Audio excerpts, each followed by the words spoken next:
Bismillahirrahmanirrahim. Assalamualaikum warahmatullahi wabarakatuh. Nama saya Nur Aini Milasa Fitri dari Prodi Hukum Ekonomi Syariah semester 5. Saya akan mempresentasikan tugas ujian akhir semester 5 mata kuliah Tarikh Tasri dengan dosen pengampu Ibu Andi Amarohmah, SEI MAEK. Baiklah, kita masuk kepada pembahasan yaitu Tarikh Tasri pada masa mazhab Imam Hanafi. Kita harus terlebih dahulu mengetahui siapa ini Imam Hanafi atau yang biasa disebut dengan Abu Hanifah. Imam Hanafi atau nama lainnya yaitu Abu Hanifah yang memiliki nama lengkapnya adalah Al-Nu'man ibnu Thabit ibnu Zuhti. Secara politik, Abu Hanifah ini hidup dalam dua generasi. Ia dilahirkan di Kufah pada tahun 80 Hijriah. Artinya, ia lahir pada zaman dinasti Umayyah. Tepatnya pada tahun 80 Hijriah, yaitu pada zaman kekuasaan Abdul Al-Malik ibnu Marwan atau Manna Al-Khattan. Nah, beliau ini meninggal pada zaman kekuasaan Abbasiyah pada saat beliau berumur 70 tahun. Jadi Imam Hanafi ini atau Abu Hanifah ini meninggal pada saat umurnya 70 tahun. Imam Hanafi beliau hidup 52 tahun pada masa Umayyah dan 18 tahun pada masa Abbasiyah. Selama hidupnya ia melakukan ibadah haji 55 kali. Beliau diberi gelar Abu Hanifah karena di antara putranya ada yang bernama Hanifah. Selain itu, menurut riwayat lain, beliau bergelar Abu Hanifah karena beliau begitu taat beribadah kepada Allah Subhanahu wa taala. Yaitu berasal dari bahasa Arab Hanifah ini yang artinya Hanif, yang artinya condong atau cenderung kepada yang benar. Menurut riwayat lain, beliau diberi gelar Abu Hanifah karena begitu dekat dan eratnya beliau berteman dengan tinta. Baiklah, yang kedua yaitu sejarah Tarikh Tasri pada masa Imam Hanafi. Pada awalnya Imam Hanafi atau Abu Hanifah ini adalah seorang pedagang.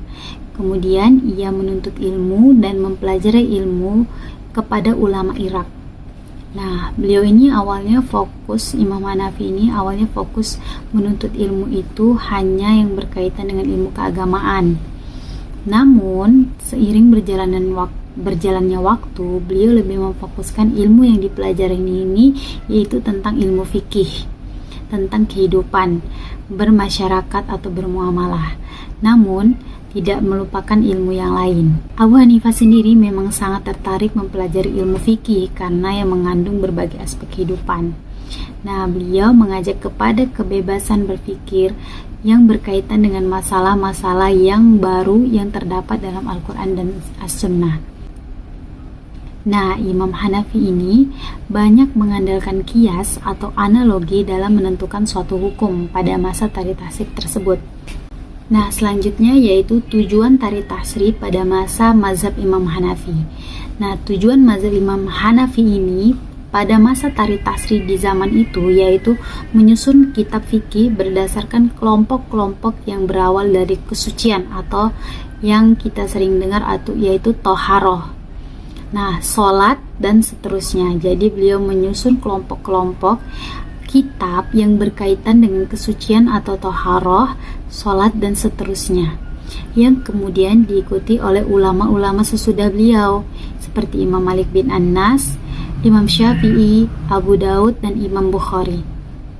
Nah, tujuan yang selanjutnya yaitu mazhab Imam Syafi'i ini yaitu merupakan metode untuk mengetahui hukum suatu peristiwa yang dihadapi dengan merujuknya pada fikih mazhab tertentu yang dianut atau upaya penyimpulannya dilakukan berdasarkan usul al-mazhab yang diyakininya. Nah, pada masa itu banyak masyarakat yang meyakini mazhab Imam Hanafi ini, jadi mereka menganut unsur percaya kepada mazhab yang diyakininya. Nah, yang keempat yaitu penerapan Tarikh Tasri pada masa mazhab Imam Hanafi. Nah, Imam Hanafi dalam penerapan Tarikh Tasri pada masa beliau menggunakan salah satu metode yaitu metode ijtihad. Nah, metode ijtihad yang digunakan oleh Imam Hanafi ini ada terbagi ke dalam dua bagian, yaitu yang pertama metode dialektika, yang kedua metode istihsan. Nah, yang pertama metode dialektika. Nih, apa nih metode dialektika?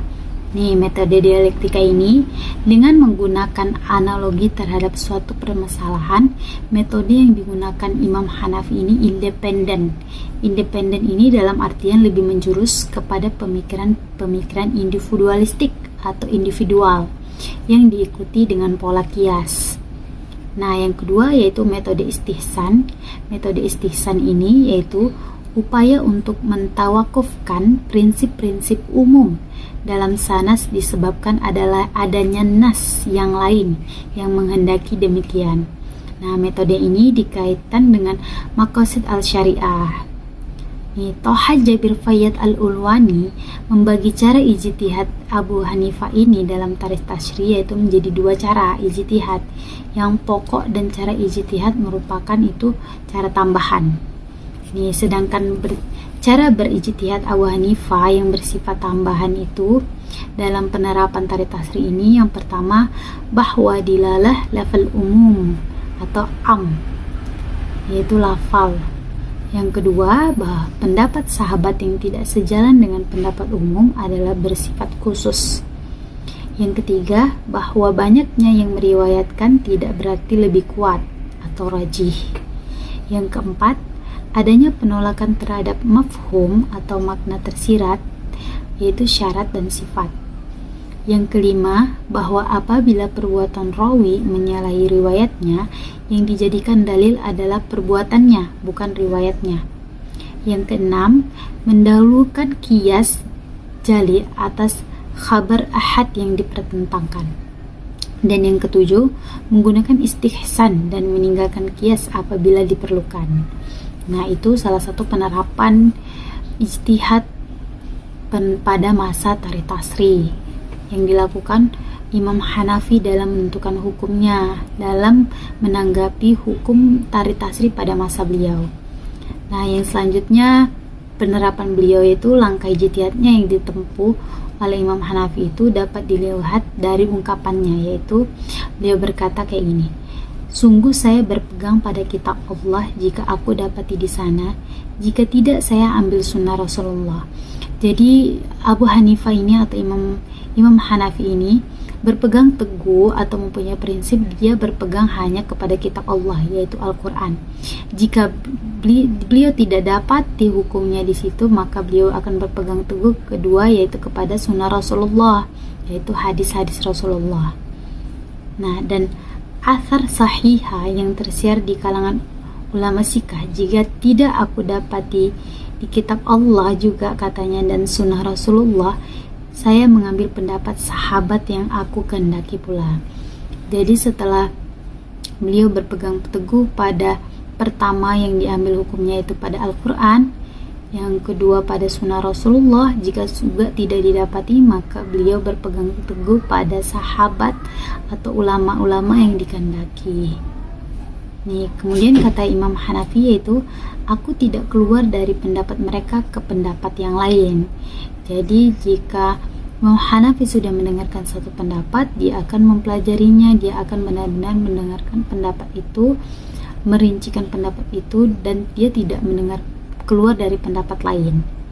Nah, bila kasus tersebut pernah diputuskan oleh orang-orang seperti Ibrahim, Al-Syabi, Al-Hasan, Ibnu Sirin, dan Said Al-Musyayyab, maka saya akan berijtihad juga seperti mereka telah berijtihad. Nah, yang selanjutnya yaitu ini contoh penerapan tarikh tasyri yang dengan metode ijtihad tadi yang sudah dilakukan pada masa Imam Abu Hanifah. Ada 3 contoh. Yang pertama yaitu contohnya benda wakaf. Ya, bahwa benda wakaf masih tetap milik wakif. Nah, jadi kenapa nih masih tetap milik wakif? Apabila kedudukan wakaf dipandang sama dengan ariyah. Ariyah ini artinya pinjam meminjam. Karena masih tetap milik wakif, benda wakaf dapat dijual, diwariskan, dan dihibahkan oleh wakif kepada yang lain atau kepada orang lain. Nah, kecuali wakaf untuk masjid. Nah, wakaf untuk masjid ini sudah ditetapkan berdasarkan keputusan hakim. Ada juga wakaf wasiat, wakaf yang diikrarkan secara tegas bahwa itu terus dilanjutkan, meskipun si sang wakif ini telah meninggal dunia. Nah, itu yang pertama, contohnya benda wakaf. Yang kedua, contoh penerapan metode ijtihad tarik tasrih ini pada masa Imam Hanifah yang kedua, yaitu bahwa perempuan menjadi hakim di pengadilan yang tugasnya khusus menangani perkara perdata, bukan perkara pidana. Jadi pada masa itu perempuan yang menjadi hakim di peradilan itu tugasnya hanya mengatur perkara perdata saja, bukan perkara pidana. Kenapa? Karena perempuan tidak dibolehkan menjadi saksi pidana. Ia hanya dibenarkan menjadi saksi perkara perdata. Karena itu, menurutnya perempuan boleh menjadi hakim yang menangani perkara perdata saja. Nah, ini metode ijtihad yang digunakan yaitu qiyas. Qiyas dengan menjadikan kesaksian sebagai al-asl dan menjadikan hakim perempuan sebagai far'i. Nah, contoh yang ketiga penerapannya ini yaitu Abu Hanifah dan ulama Hufaf berpendapat bahwa sholat gerhana matahari dan bulan dilakukan itu 2 rakaat, sebagaimana sholat id tidak dilakukan 2 kali ruku dalam 1 rakaat. Baiklah, mungkin cukup sekian penjelasan tarik tasrih pada masa Imam Abu Hanifah ini. Kurang lebihnya saya mohon maaf apabila banyak sekali kesalahan dan kekurangan. Wassalamualaikum warahmatullahi wabarakatuh.